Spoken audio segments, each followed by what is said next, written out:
Hozirda men turgan joy Boysun tumani Chilonzor mahallasida mana shu osma ko'prik juda ham ayanchli ahvolga kelib qolgan. O'zlaringiz ko'rishlaringiz mumkin. Xalq tomonidan bizga kelib murojaatlar tushdi. Biz shu bahonasida kelib sizlarga yetkazib beryapmiz. Saxiy insonlar ko'p, o'zlarining ehsonini ayamaydi degan umiddamiz.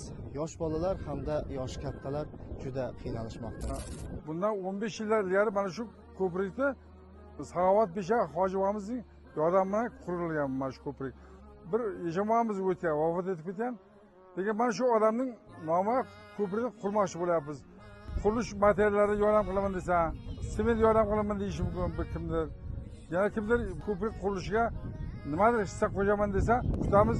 Rossiyada bo'ladimi, O'zbekistonning turli joylarida bo'ladimi, savob ish qilish uchun, ko'prik qurish uchun, yaxshilik qilish uchun savobni hech qachon ayamasligimiz kerak deb o'ylayman. Kelsa hamma ota-onalar shu ko'prikning yoniga kelib turadi, bolalardan olohanda bo'lib.